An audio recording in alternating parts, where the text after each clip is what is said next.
pretty much right after we found out about Emerson, that's when I started working on the Capables.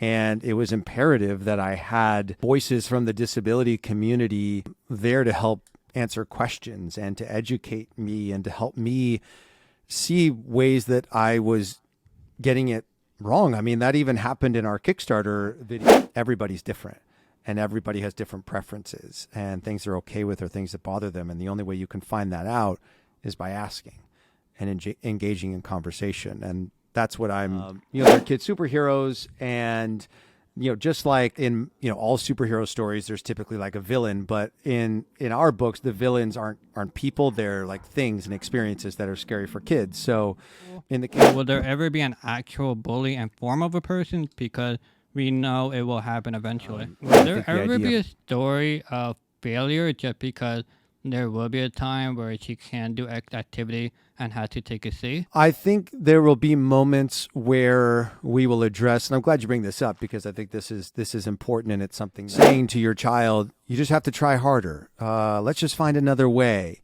You can do this. You got this. Like, it's good to encourage your child, but you can't encourage your child to the point where they are fearful that if they fail, that they're going to let you down. But when you're writing a children's book that needs to be accessible from a language standpoint and relatable to 4, 5, 6, 7, 9, 10-year-olds, whatever, but also ensures that it provides educational moments for parents who are learning through this book as well, but then also represents the children whose stories are being told through this book, but then also represents the story of so many adults who never had a book like this growing up. Part of my mission with the Capables is to, authentically represent as many stories, disabilities, differences as we possibly can through our series, because I want as many children, adults as possible to see themselves reflected as the hero in the story. Because right now, we are self-published, we are independent, we do need the support of the public to continue to make these books happen. Unless you're a big publisher out there and you want to give me a big publishing deal, and then we can do more. But yeah, my parents never put my face in a book, so I guess they don't love me as much. So are you adopting right now? Actions speak louder than words. I could have said 3.5 years ago that I want to be an advocate for my daughter, and I want to contribute to a more inclusive world for her and other kids like her. But for me, I'm an action-based person, and ideas are worth pennies. Hello, welcome to my podcast, Mics One JoeySooch. I'll be giving a mic to Danny Jordan. Danny is the producer and director of over 150 hours of primetime networks. While that is challenging enough, he was exposed to an entire new world where his daughter was born with an upper limb difference. We'll get way more into that in a little bit, but it's a pleasure to have you today. Hey, it's a pleasure to be here, Joe. Thanks for inviting me. So your daughter is born, so did you do anything to immerse yourself in the disability world, or are you just kind of, winging it and just going with the flow of things? Yeah, so, I had a good friend who's an actor in New York City who has cerebral palsy. His name is Ryan Haddad, incredibly talented actor, dynamic human being, very outspoken for, in the disability community for disability rights. So I had conversations with Ryan, and, because Ryan and I were friends, there's a certain, when you have a friend, there's a certain level of honesty. And Ryan was very honest with me about a lot of things, which is exactly what I needed, because, pretty much right after we found out about Emerson, that's when I started working on the Capables. And it was imperative that I had voices from the disability community there to help answer questions and to educate me and to help me see ways that I was getting it wrong. I mean, that even happened in our Kickstarter video for our first, book, because we funded our first book through Kickstarter. I used the term differently abled in our Kickstarter campaign because I was still learning about ableist language at that point in time. And I didn't know that was a term that was considered ableist. And it wasn't until I had a conversation with one of our board members, Nicole Kelly, who has an upper limb difference, that, she began to educate me but also started sharing a lot of articles with me that were written by people in the disability community about language, about, the history of, disability rights and representation and inclusion. So for me, it was actively seeking out those people and forming relationships. I think I've said this before, but I'll say it here, is that I think a lot of times in the non-disabled community, or the communities that are in the majority,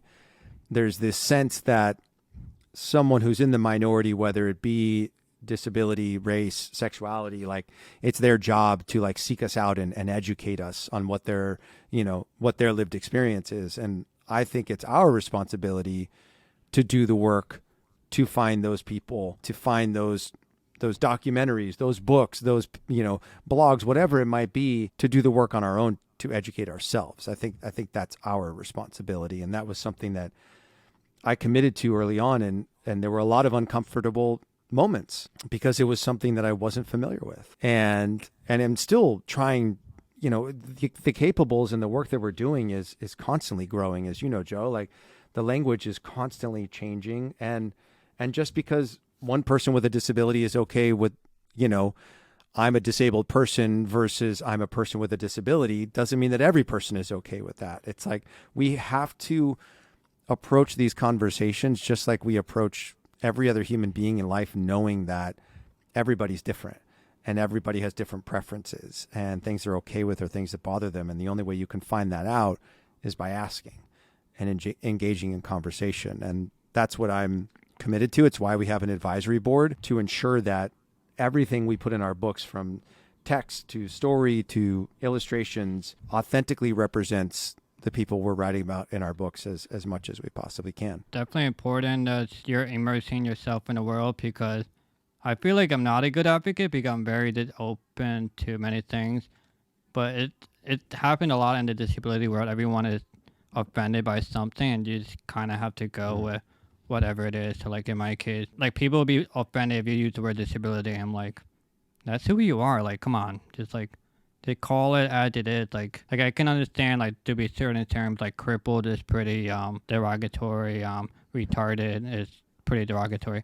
I do understand that part, but like disability, that's just the way it is. Like, I want to talk about, so like, how important was it to language, not language in terms of English and Spanish, but like terms you use to write the book, because especially when you're talking to young kids, you have to use very different words that can't be like misinterpreted, and you also don't want to offend either. So like, how did you approach that sector? Yeah, a lot of that was having very long conversations with our advisory board, specifically, Nicole Kelly and I had so many conversations, because when we're talking about like moments early in our book, when it's a conversation between, like a dad and a child, I understand that dynamic pretty well. But when the child with a disability, specifically an upper limb difference, is talking to other kids or is talking about their fears of going to school for the first time, I don't know what that was like.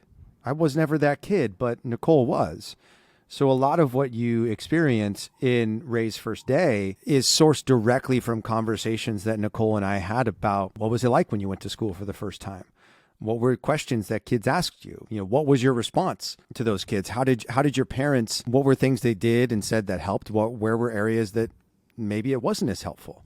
And that really guided, like with the first book in our series, I think we went through 17 drafts of that book before we locked in the final manuscript. And a big part of that is I wrote the story, started writing it in, June of 2018, but we didn't form our advisory board until September of 2019. So I had this pretty well-baked story by the time we formed a board.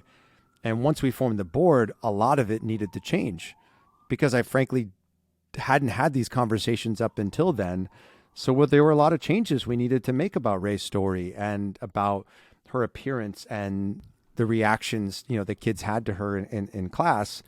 And that's why with the second book, I started working with our advisory board before I even wrote a single word of text for the second book, which I think is imperative. And it's something that I am a huge proponent of, is that to me, for my industry, the entertainment industry, whether it's film, television, whatever, it's not enough to invite people into the room after your script is already written. Those people need to be in the room before you even write a word of text. Because I know from working in the industry, and I just shared this in another interview recently, is that once creative is locked in, once the story's locked in, you don't have a lot of flexibility to make changes. So in a lot of ways, you're just trying to like check a box to say you did it, to say you had the conversation with like the inclusion officer, you know? So I think what is very important is for anyone who's in the creative world out there who is writing stories or telling stories that reflects the lived experience of someone else that's not you, you have to include those people in your creative process from day one. And I think it's benefited us a lot with the second book in our series, which will come out later this year. And we're currently running a Kickstarter campaign for, because Lex was much more established as a person, and her story as a girl who's Black with dyslexia and all the intersectionality, all of that was established before I even wrote a word of text. And the only reason we're gonna hold on that because we'll dive into that more a little bit later. But I want to say, so you're saying that you started solo with the Capable project. For everyone just to know, the Capable is a book series that Danny Jordan is the author, and to include disability children and also for non-disabled folks to be exposed to it. So you're saying that you started it as a solo project, and then you kind of realized you made a mistake to start a solo just because you didn't have the experience to dealing with a disability. So when you got this board, and I believe you have 9 members, or 8 and 9 members, and they were able to show you the light, and then you had to do the 17 different scripts to get made it so it fits that disabled storyline. I think for me it was I knew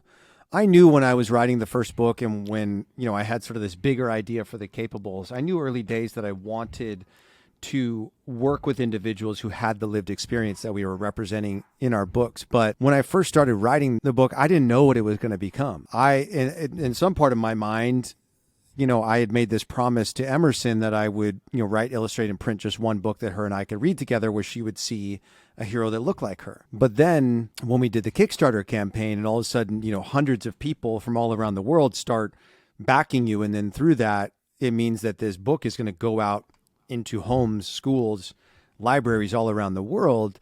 Well, now it's more than just my house. Now it's more than just my daughter and me. This is now hundreds of people, and then potentially thousands of people that are going to be exposed to this story. And that's when I actively made the decision to form the advisory board. And I would say at that point, I'd probably been through, 10, 11 edits of the book, just because I'm sort of neurotic and a perfectionist, and I just wanted it to be the best it could be. But I would say our story really became what it became once our advisory board, was formed, and they started, guiding me. And in the beginning, for the first book, it was a 5-member advisory board, and now for the second book, we've grown to include 7 individuals on our board. Yes, I have here the mission of the Capable is to empower those living with disabilities or differences, and educate people where disability has intersected their lives. So I have here, you have 9 board members, which is a lot for a self-publishing venture. It's also great that you have a diverse staff, since I'm sure you understand that everyone has widely different experiences growing up. Thank God, so I don't run out of guests for my podcast. So I am guessing you had a create event that you think she would struggle due to the fact that she has an upper limb difference. Sorry, the question was, did I invite Nicole? Did you create an event that you think she would struggle with? Or did you have help from the board members to create a story? Oh, right. Yeah. So the story of Ray and Ray's first day is, and I'll go back a little bit further, is that, with the Capables, they're kid superheroes, and, just like in, all superhero stories, there's typically like a villain, but in our books, the villains aren't people. They're like things and experiences that are scary for kids. So in the case of Ray's first day, it's her first day of school, and she's, there's nerves about being away from her parents for the first time. But for her, because she has this superpower that she's never shared with anyone before, she's nervous about like, oh, my superpower be on display for the first time, and people will be able to see a part of me that's different, that I've never shown anyone before. And so the story arc of like Ray and it being her first day of school, and the challenges of like, encountering other kids and being around a large group of kids, which she hadn't experienced before in her life, there were those challenges that were already baked in to the story. And then when we formed the board, a lot of what changed was how Ray navigated those moments, and what did the conversations between her and her dad and her and the other kids in the classroom look like and what did they sound like, to make sure that it wasn't my perspective on how I thought a child might, navigate that moment, but more so the truth of how, someone like our board member, Nicole, actually navigated that moment as a 5-6-year-old kid going to school for the first time. Yeah, I did want to emphasize that in his theory, the villain is actually not a person, but actually an event that everyone goes to, like the first day of school, which is pretty cool. But will there ever be an actual bully in form of a person? Because we know it will happen eventually. Potentially, yeah. I think it's one of those that I think will need to address. For me, out of the gates with the Capables, I want to try to steer clear of introducing a bully character too early on in our series, because I don't necessarily want the kids who are just learning about the Capables and becoming interested in the Capables to see this character of a bully. I want to normalize these kids and create the buy-in from them as like, oh, they were nervous about the first day of school. Oh, they were nervous about a test. They were nervous about going to the dentist for the first time. These are all things I can relate to. So I think before I introduce a person, I want, more than likely we'll have probably 3-4 stories where there isn't a bully character. And then maybe as the kids get a little bit older and feel a little bit more self-confident and empowered, it may make the experience of navigating a bully situation more fruitful and productive for us to navigate from. So does it seem like you're trying to create a world? Do you have like a name for your land, I guess, or world? I just call it the world of the Capables is what I say, but they are, at least the first 4 Capables that we will introduce, all are in the same school. And so they connect with each other, through essentially being in the same classroom with one another. The early days when I was first working on the idea of the Capables, I thought maybe, there'd be like one Capable who lived in California, and there was another Capable who lived in Florida, and another one who lives in like London. And, and then eventually as they aged up and maybe this became a young adult graphic novel series, because our books look like, graphic novels or comics for kids, I thought maybe as they got older, they might seek each other out and find each other, and then they would sort of join forces like the Avengers. But then I realized that would make things a little bit more challenging in terms of like creating a world earlier on if like they felt really separate from each other geographically. So that's why we have, these first 4 at least will all know each other. I mean, we're really thinking far ahead, so I don't blame you if you even thought of that. I have, I have bigger visions and bigger dreams for, the Capables being adults someday, or us doing an adult version of the Capables where those, say, late teens, early 20s Capables are going out and fighting sort of bigger villains in the world, which could be the bullies, which could be, systemic issues that exist in our world that, that sort of storyline is more of interest and digestible to an older audience. Will there ever be a story of failure just because there will be a time where she can't do X activity and has to take a C? I think there will be moments where we will address, and I'm glad you bring this up because I think this is important, and it's something that I've been having to think about in my own personal life and the way that I message just things before to you Emerson. start your explanation, the reason I brought it up because sometimes I feel the disability community going too strong with the anti-ableism story that we can do everything a normal person can do, and I understand there are a lot of things that we can do at the same level. To like example, accounting, that we can do the same level, but I think there will always be barriers where we can't go. Like I can't go to space because the spaceship isn't wheelchair accessible. Should they accommodate me? No. So I think there's a limit, but I think some people just think too black and white of that all disabled people should be accommodated for, and I just think it's very unrealistic, and just somewhere along the line we have to take an L somewhere. Like you're not gonna see me in the NBA. Like there's a piece chance where we just have to take a seat back and to let others, I guess, live in the society norms. Yeah, I think it's you bring up a great point, which, what I was going to say is that because I, am a positive person and I I played sports for 14 years. I grew up with this mentality of like, you just work hard enough, you can do anything in life, right? And I've had to check myself a lot on that with my daughter, because there are certain things that are either going to be really, really hard for her or quite simply, she just won't be able to do because of her anatomy and the way that she was born. And I think when you are constantly saying to your child, you just have to try harder. Let's just find another way. You can do this. You got this. Like, it's good to encourage your child, but you can't encourage your child to the point where they are fearful that if they fail, that they're going to let you down. And because that creates a very unhealthy mental and emotional state for a child who eventually becomes an adult. And I think to your point, you know, how do we navigate that with the capables? Right now in this moment, I can't give you that answer because we haven't addressed that within any of our stories, but it is something that we are aware of. It is something that we want to be mindful of, you know, and even in our second book, you know, our second capable has dyslexia. And so reading is a challenge for her. And there are moments when within the framework of the story where she is struggling to read. So it is owning the honesty of her neurodiversity. But to your point, you know, how do we message that within the framework of a children's book while staying hopeful and positive, right? And I think that's why I like that, is because that's honest. You know, even in the world of Superman or Batman or whatever, like Superman always gets his butt kicked before he wins the fight. Always.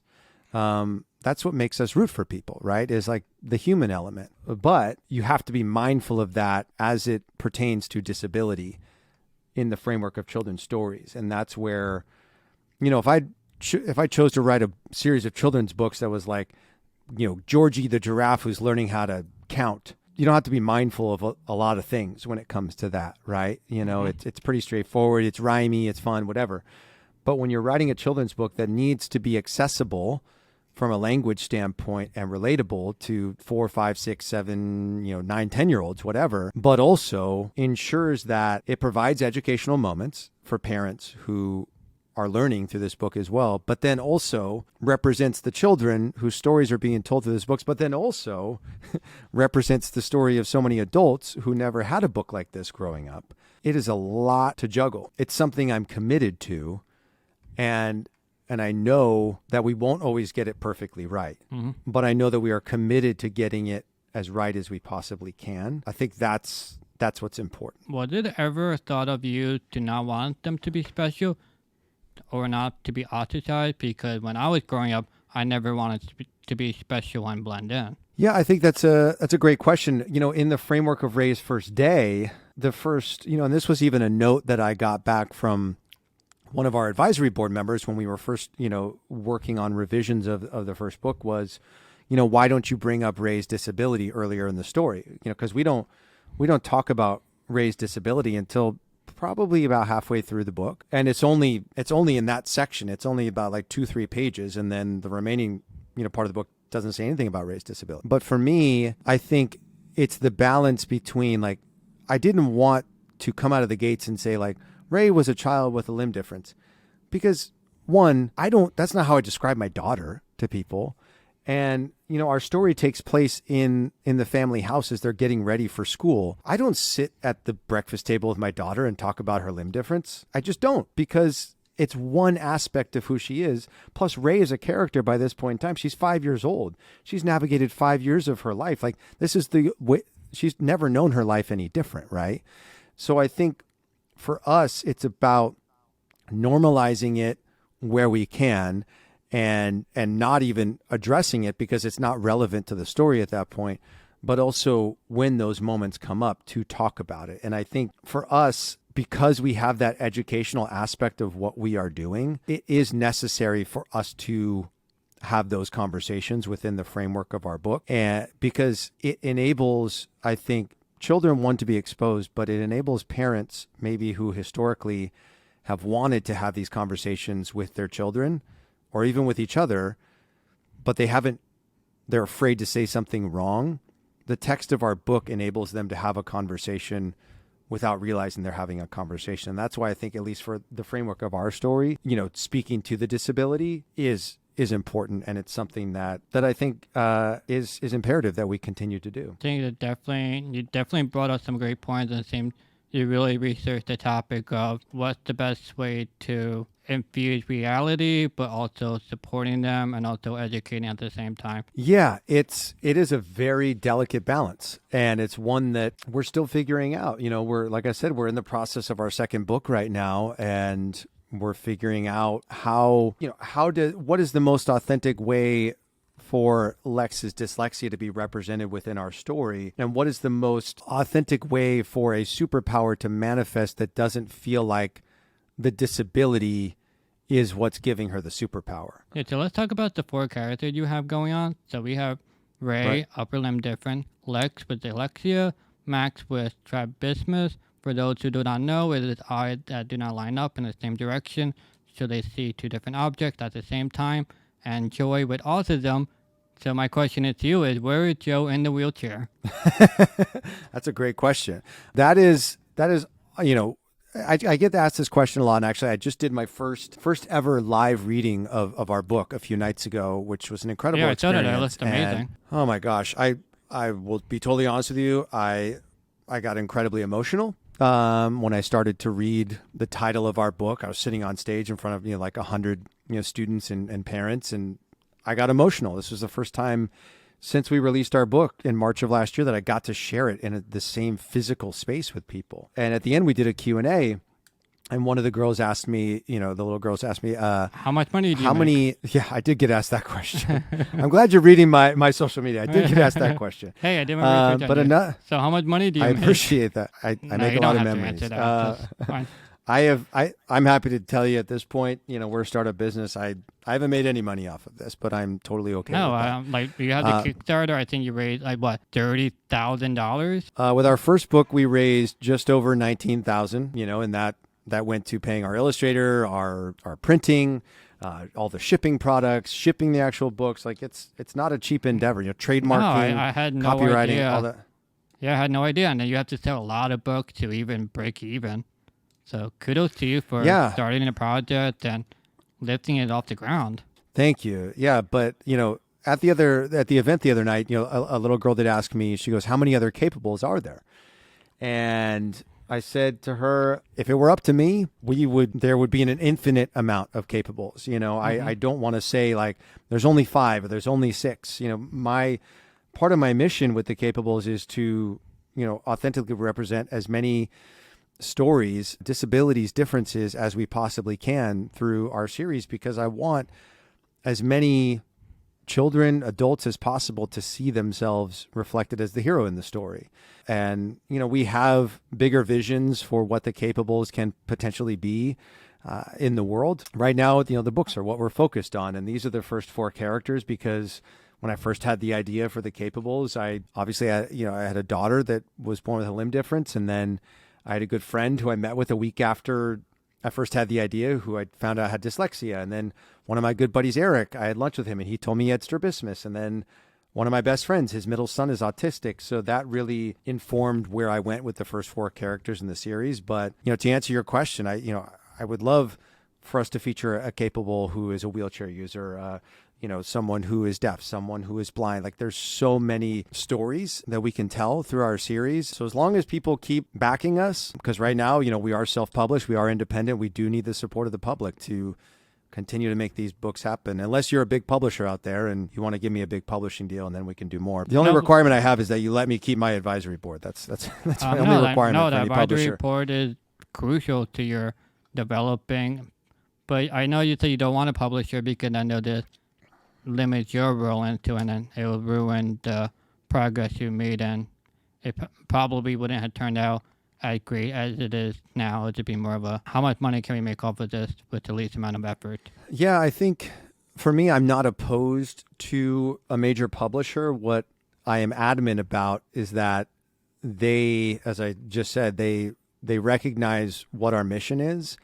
And if they can't or won't agree to allowing us to have the creative control that we need to tell authentic stories, then I'll never sign with a big publisher. And as I've said before, I would much rather sell 1,000 books that I am proud of the story that we told, and I know that it's the best it can possibly be and the most authentic it can be, rather than selling 100,000 books where I feel like we are contributing to negative narratives or stereotypes in the world. How did your daughter feel when she saw herself in a book?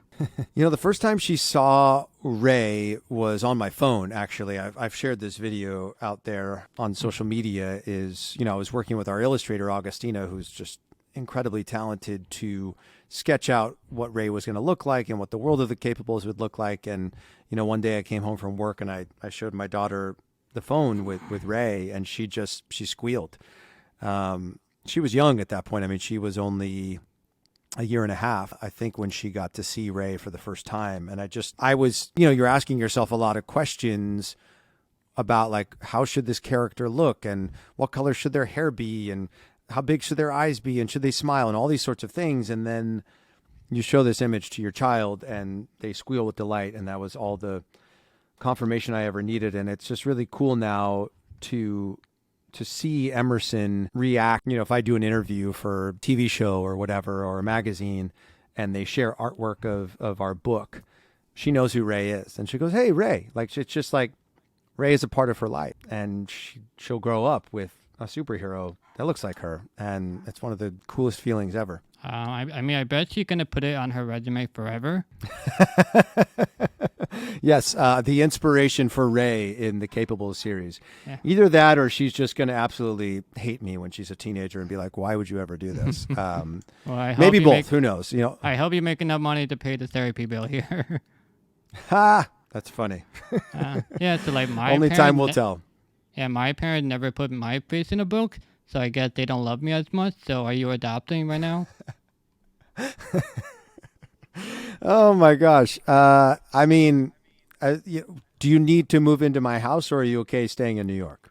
Do you have a backyard? I have a backyard. It's not the biggest backyard Then I'm ever. moving in. Okay, you're moving into my backyard. Okay, let me get you. I'll start. Let me start working on framing it out as we speak. Yeah, I'll be a great influence on your daughter. So I'll have something to look up to. Just because I'm really tall. I'm sure. How tall are you? Well, it's weird with me because I have severe scoliosis and my body is like smaller, so I'm like 5'6". But if I was like in a perfect human condition, I'm like 6 feet tall. Oh, okay. So I'm kind of. At what point did your parents or the doctors know that you had your disability? Since birth, but then I was diagnosed with 3. Okay. But the thing about my disability is that I am born normal, so I can move all my limbs and stuff.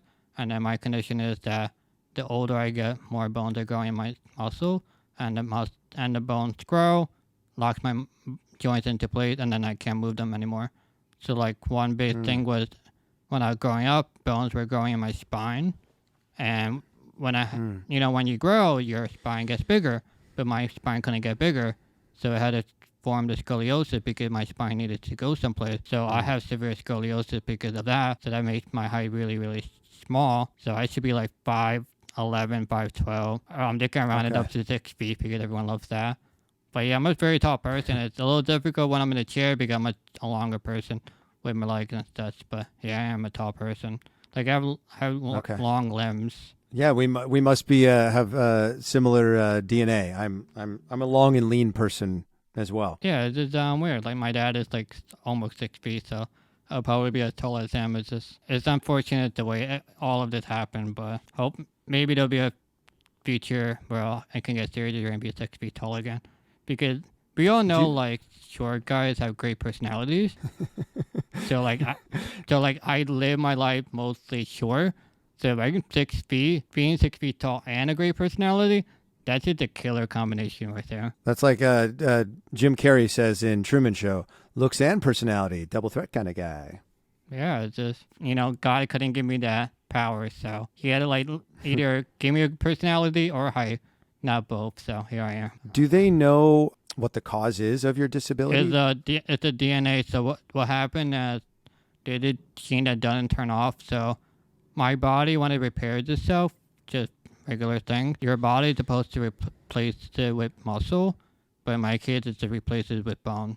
So my repair mechanism is just faulty. Gotcha. So like that's why you say on your social that it says, what is it, man turning into stone? Is that right? Yeah, I lost 90% of my body. Just wow. I had to watch it go. I had to watch each limb go by one. Was there a period in your life where it was more accelerated? Well, the thing is, it kind of been going on for the past 25 years now, but the big thing losing are bones growing in my hips. So losing the ability to walk is a huge change in anyone's life. Like doing one, the experience in itself is extremely painful. So like if you do it on a 10 scale, my pain scale was like a 12. On top of that, I didn't have any pain medication, which sucks, unfortunately, for that. And then you're dealing with the pain of it, dealing with the mentality that you're not going to walk again. You know, like your entire life stops completely. So that, like, career, everything, you know, you lose everything. But then I had to go through it again. So that's 2 years of being on bed rest. So altogether in my life, I've been on bed rest for like 4 to 5 years dealing with it. So, and then now I'm here. Did it accelerate during puberty, like when you were like going through a growth spurt? Is that no? There's really no specific cause to why these things start. So what's weird with my condition is that if we have two people that have my disease, we can both fall down the stairs 10 times.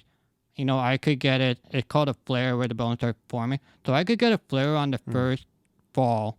And then the second person could not get a flare at all. And they both fall down the stairs 10 times. So interesting.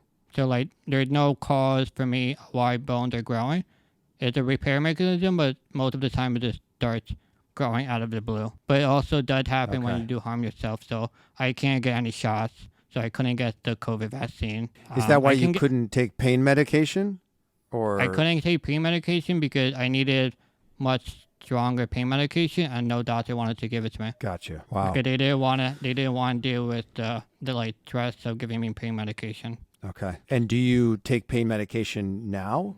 No. Or no? I haven't taken it in the past 15 years. I tried some of it, but I don't like the side effects it gives me. So I'm just raw. I'm just doing light raw at this point. So. Okay. Wow. Yeah, and do you still experience the same sorts of pains now that you experienced 15 years ago? Oh, no. Forming the scoliosis was really painful because my body was growing and it just did that, but then it eventually stopped. The flares are really painful, but the pain stops. The only thing that I'm lucky to be comfortable, but there are some where they're not in comfortable positions, so they move around a lot or they have to take pain medication for the rest of their lives just to be comfortable. What sucks about doing the podcast, I can relate to every single person I ever interview. So like I can relate to. Are you talking about because you just the sitting aspect of it, or? Oh no, like I can relate to every single person of the hardship they've gone through. Because everyone has different. So like it doesn't start with just my disease alone. So like another thing is that I lost the ability to swallow. So you probably saw me with the cup. I can't swallow my saliva. I have to spit into a cup. So that's like another aspect, you know, the loneliness aspect. Another aspect you probably didn't run into yet, or you probably got lucky, is that doctors not listening to you at all. They're not understanding your pain. They just, you know, another thing is misdiagnosis. That's a huge problem.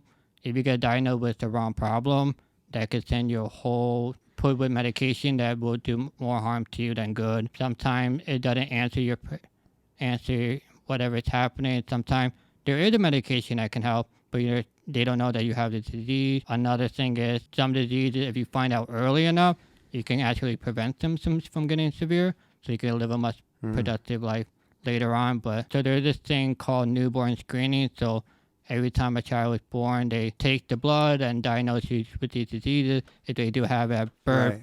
But the thing is, a lot of these disability people have to fight for that to be even a thing. Because most people don't even test for any diseases. It's really dumb to think about, because if people knew what diseases they had from the beginning, it would help their journey so much. So there's a lot of, I know I've been disabled for my whole entire life, but I haven't been submerged in the disability world for the past 3 years. So I'm learning so much that I feel like I know nothing.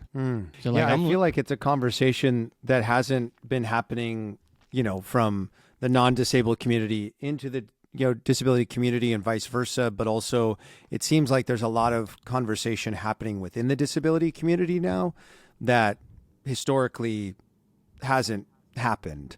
You know, why? I don't know. You know, is it because everyone's experience is different? I'm not sure. No, it did. For one, a non-disabled person, it doesn't affect them in any way. So there's no point for you to have a conversation.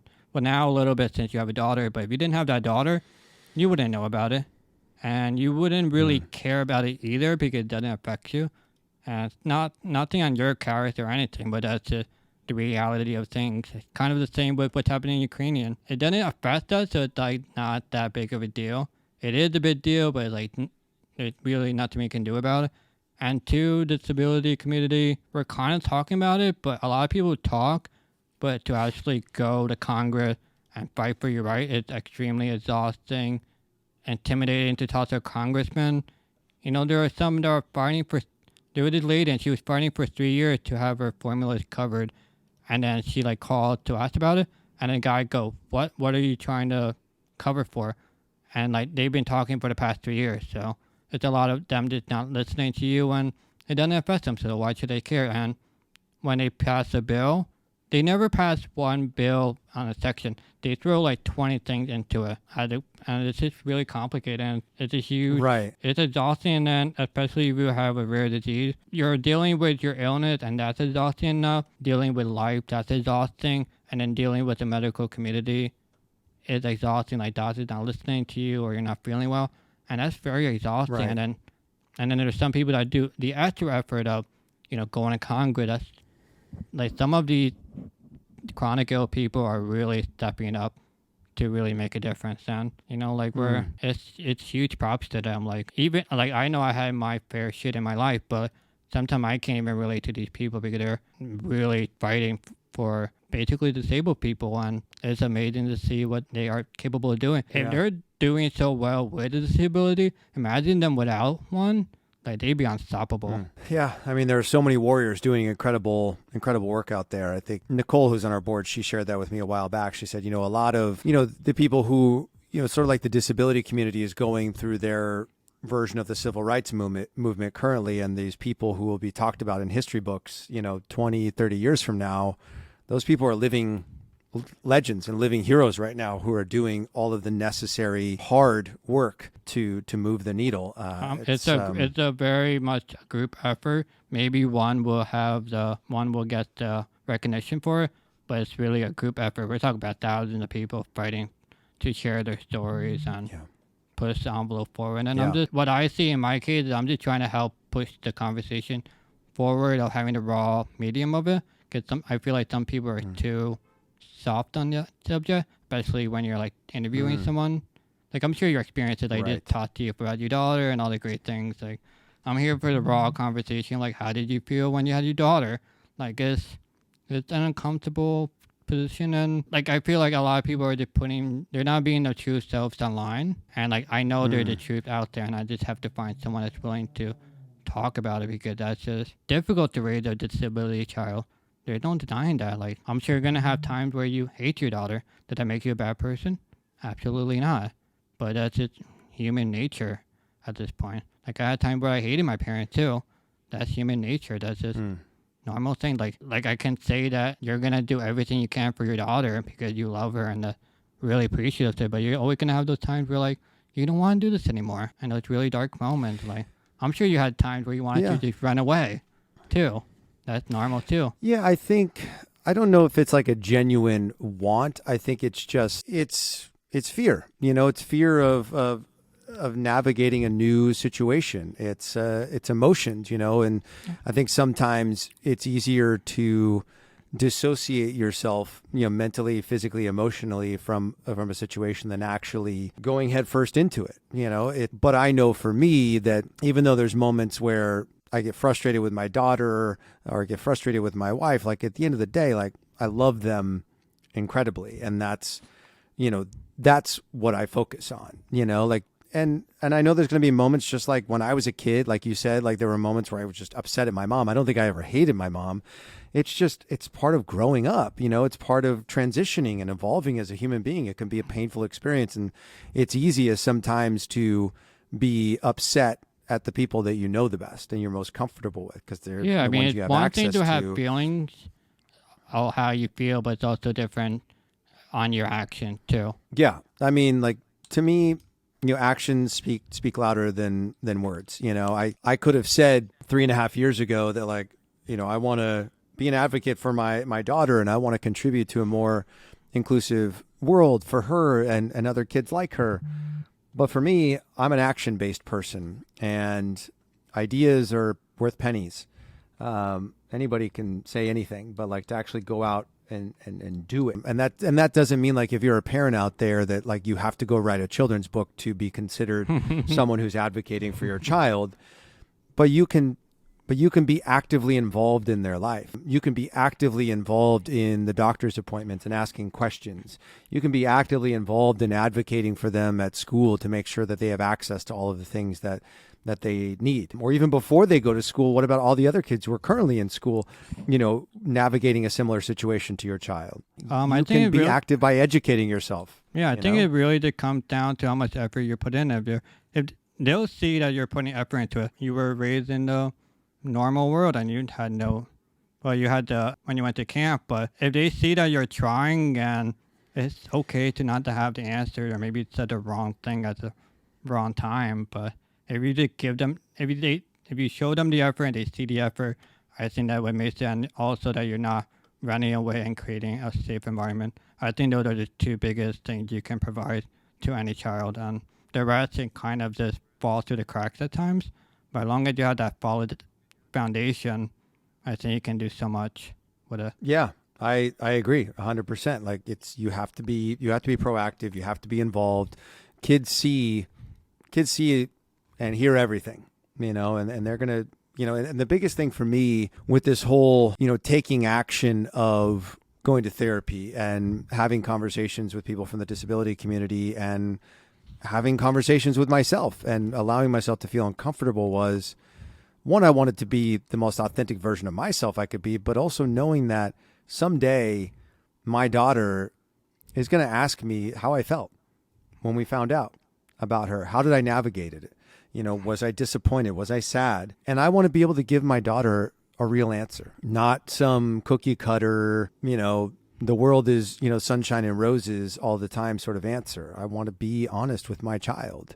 I mean, you can also show the podcast too, because it's easy to say when you're looking back, 10 years, 20 years, you're going to forget so much detail. But like your daughter, you said is 3, so you're kind of really in that moment of where you are in life. So you remember those moments more fondly. Yeah, that's why I have, said throughout our entire journey with the Capables that, I'll pretty much do any interview with anybody. There's certain ones I've turned down, but what I love about this is, one, being able to amplify our work and, meeting new people like yourself. But this, like you said, this is like a time capsule, that my daughter someday will have the chance to go back and listen to, hopefully, to understand or to learn about how I felt. Or at least I'm going to get one view, so that's good. Yes, I promise you in about 10 years, my daughter will listen to this. No, I love that. I've been keeping a journal that I don't like do entries into it every day, but since the day we found out that my wife was pregnant, I've been writing little notes to Emerson. And it's just a little place that I can tell her, the day we saw her on an ultrasound for the first time, challenging moments that we've navigated, when I was battling with deep depression and anxiety, being honest about that. So that way someday my daughter, my kids will be able to understand how I was feeling, and not, because I think sometimes in life we make assumptions about who our parents are and who they were at certain points in their life and our lives. And I really want my kids to know who I was, Did your daughter and how I felt. Did your daughter understand herself that she is different? I don't think she does yet. I think she knows, like physically, she grasps that her right hand, it looks different than her left, and probably from other kids and adults. And she knows that. I know she knows that, like, her, because she was born without her ulna bone, she doesn't have a traditional elbow socket, so her arm, really only opens to probably about like 100 degrees. Like she can't extend her right arm all the way because she has what they call like a pseudo socket. It has like, ligaments and tendons that have sort of wrapped around the bones. So I think, because I've seen her, like, she'll grab her right hand with her left hand and try to like move it where she wants it to go. I don't think from a social standpoint she understands that other people notice her being different and how that may cause them to pass judgment on her. I don't think she understands that yet. Do you notice it any different as a parent of things that are that you would change? So like one thing that would come to mind are like dolls. So you're saying, like, do I wish there were more like dolls out there that were more inclusive, that represented more differences? Yeah, or do you think it doesn't matter too much? Oh, I think it matters a whole heck of a lot. I think the reason that people stare and point is because they've never seen it before. And we have lived in this society for a very long time that pretty much only portrays a very specific view of what families look like, family units, humans. More often than not, the vast majority of children's books or children's shows you watch, the family's white. And there's a mom and a dad and 2 kids, and they have, brown hair or blonde hair, and they don't have a disability. It's very specific, and it represents the majority. And you don't recognize when you're the majority how much you are empowered through seeing yourself represented on like 90% of television shows and children's literature that are in the world. So, and dolls and toys and movies and everything. Magazines, whatever. It is imperative that there are more children's books, children's TV shows, movies, dolls, superheroes, whatever, that reflect all the different ways that humans present, that reflect all the different ways that a family unit presents. It is imperative. And I think we are moving in that direction. And I think there is sort of this, movement, as it were, within the industry where there's a lot more of an emphasis on, DEI with diversity, equity, inclusion. But as I said earlier, I think it's great that there are inclusion officers, or that there are test groups that come in and offer feedback on how they can be more inclusive. But until there are people actually in the room there from day one, dictating the decisions that are made and the way these stories are told and the products that are greenlit and how they're advertised, we're not going to see a major shift. So that's why we're doing what we're doing. And hopefully we can have a doll version of Ray. Hopefully we can have a trading card version of Ray and Lex and Max and Joy and all these kids. So that way more kids are exposed to it at an earlier age and it just becomes part of the norm. Before we wrap this up, do you ever apply the deal or no deal at home? So like, for example, I can offer you a cookie, but you have to go to bed early. Deal or no deal? That is a great question. Oh my gosh, I'm so glad you asked that. I actually, not too long ago, I think, I don't remember what I was asking Emerson if she wanted to do. I think I was like, hey, so time for lunch, deal or no deal? And she immediately said to me, no deal. And then she closed the box. And yeah, she closed the box, and then it went, and the lights came back up, and Howie Mandel walked out. No, I have said like that to her before. You could look like Howie Mandel if you have the ball cap. There, look. How about if I do that? There you go. For the listeners at home who can't see me through audio, I'm putting my hands over my hair to represent what I might look like. In a few more years, I might be like Howie. I mean, you're lucky to have a full head of hair. I was balding at like 25, so. I never thought I would have this much hair at nearly 40. My hairline started receding when I was like 18, 19 years old.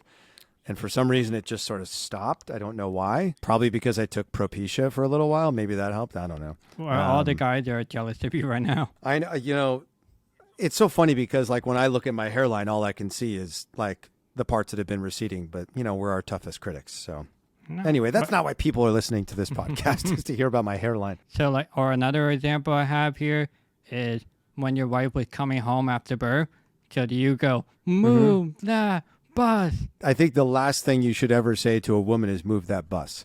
That just feels like a line we may never want to say. If you want your wife to be happy with you or your significant other, never scream at them, move that bus. No, I meant move that bus in terms of like the bus was Like covering move the the house. car.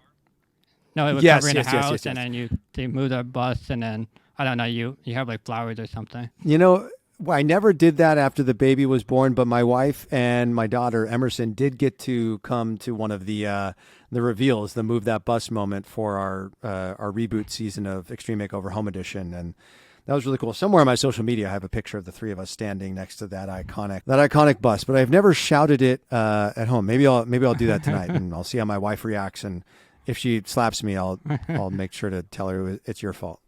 I wanted to stick to the disability aspect, but I have so many questions about Extreme Makeover because that was huge in like 10 years ago. So I remember Sunday night, 8 p.m. It was one of the biggest shows on television. I didn't work on that original run of the show. I did the revamped new Extreme for HGTV that was on back in 2019, 2020. But it was an incredible show to be a part of, and it was one of those shows that I think as a producer you sort of dream of being a part of those moments that really change people's lives, for the better. And I was very, very grateful to be a part of it. I heard a lot of the houses were actually shit, that they weren't made well at all because you can't build a house in 7 days. I will tell you that the houses that we built were great quality. I think, I can't speak to anyone who's lived in those houses or, previous seasons of the show, but I was on site and we worked with very credible home builders. And the thing is, even if there's issues with the house after the fact, the homeowners are still in contact, and all the warranties exist for everything that's in that home, from plumbing fixtures to lighting, fixtures, whatever it might be. All of that is covered should they have any issues. Yeah, I just thought like a lot of things for one, they can get robbed really easily because everyone knows what's in the house. Two, sometimes the value, since they can't afford the housing anymore because they go from let's say 4,000 square foot house to 15,000. Like, how can anyone afford that, especially for the family that can afford that much? Yeah, with the reboot of the show, the houses were much less like those like McMansions that you saw, that had like a water slide and all these like theme park things in the backyard and bowling alleys. We did much more like attainable homes this time around, and 5 of the homes were actually remodels. They weren't like full like knockdown rebuilds or like brand new construction. So they were much more like realistic, 3-bedroom, 2-bath, 4-bedroom, 2.5-bath sort of homes that, ensured, like you said, that the people moving in, didn't get hit with massive property taxes. Yeah, and I also want to say there's always, speaking of people, you look like the guy that was the host of Extreme Makeover, whatever his name is. Oh, Ty Pennington. Yeah, there you go. There's your 4th guy. That was the one actually that I was trying to think of earlier. This has come full circle of some of the other celebs. It's sort of funny because before I got into producing, I was doing hosting work, as I shared earlier, and my first agent as a host was the woman who represented Ty Pennington and was his agent when he booked Extreme Makeover Home Edition. So there was this really sort of wild full circle moment for me when we were doing Extreme for HGTV, because we had Ty come back for a couple episodes as like a surprise guest. And there was one build we were doing out in the Palm Desert here in Southern California, and we were doing the house, but then we were doing like a play structure in the development. And Ty and I, because we didn't have a ton of volunteers that day, I jumped in, and Ty and I were like mixing concrete together and like pouring footings for this play structure. And it was just this wild sort of full circle moment where we had the same agent.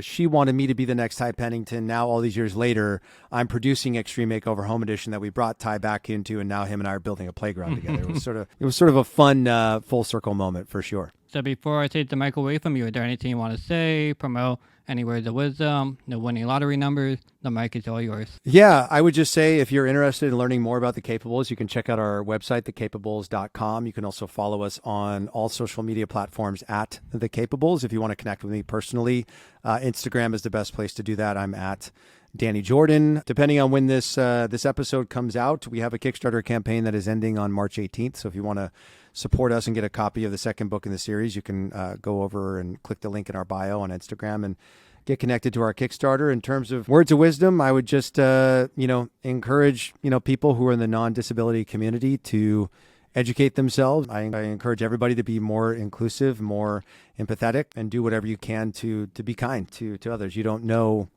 what anyone else is going through. If we live in this time, in this culture where so often we're just seeing these highlight reel moments of people's lives, and everybody has stuff going on. So I would just encourage everybody to be authentic with what in their interactions and day-to-day life and the social media that they put out, because I think one of the ways that we can lift each other up and spread more kindness is by being more honest with each other and stop contributing to this sort of like comparative culture that we live in. And in terms of winning lottery numbers, 9. I'll just tell you 9. How about that? Okay. Thank you everyone for listening and watching. Thank you, Danny, for giving me your time and being vulnerable with us. And I'll see everyone next time. Bye.